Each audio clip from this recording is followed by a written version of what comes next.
काल बैठक झाल्याचं मला कळलंय आणि सुरुवातीपासून मी हे सांगत होतो की हे एवढं बिभत्स वाण आहे, हे इतकं महाभयंकर आहे. जल्लाद, राक्षस, हैवान या सगळ्याच्या पलीकडं ही घटना त्या ठिकाणी घडलेली आहे.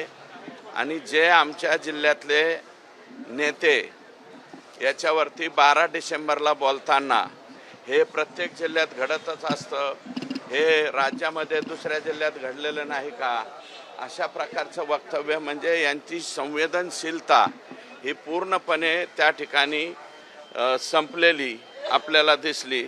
आणि आता चार्जशीट बाहेर आल्याच्या नंतर जे 16 डिसेंबरला माझं भाषण होतं त्या भाषणामधले हे सगळे मुद्दे त्या ठिकाणी तंतोतंत बाहेर आलेले आहेत. त्याच्यामुळं आता तरी अजितदादांना म्हणजे अजून आता घटिका जवळ आली असं मला कळतंय, परंतु तरीसुद्धा अजूनही अजितदादांनी निर्णय बदलू नये आणि यांना राजीनामा त्या ठिकाणी द्यायला लावा. कारण यांच्या राजीनाम्यामुळं जे बळ आका आणि त्यांचे सहकारी जे संतोष देशमुखचा कशा पद्धतीने आणि तमाम महाराष्ट्रातल्या सगळ्या जनतेने मला वाटतं ते व्हिडिओज पाहिलेले आहेत. इतके भयानक व्हिडिओज आहेत ते बघितल्याच्या नंतर ज्याला हार्ट आहे तो प्रत्येक माणूस मला वाटतं काल रडला असेल. इतकं भयानक कृत्य या लोकांनी केलेले आहे.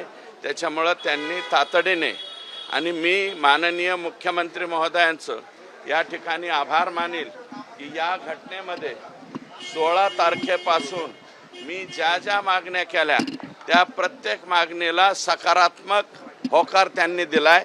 मी जे पत्र दिलं त्या पत्रावरती राज्याच्या मुख्यमंत्र्यांनी एंडोर्समेंट केली आणि आता माझा विश्वास आहे मुख्यमंत्री 100% यांचा राजीनामा आता घेतील.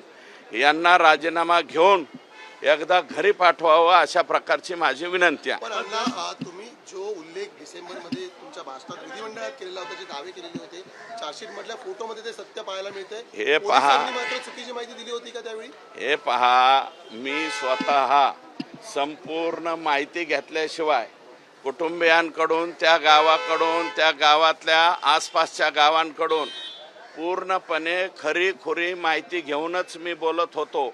मी हवेमध्ये अजिबात बोललेलो नाही. त्याच्यामुळं मला असं वाटतं की मी बोललेलं जसंच्या तसं तंतोतंत चार्जशीटमध्ये आलं. कदाचित माझ्या बोलण्यामध्ये सुद्धा 1-2 शब्द राहिले असतील.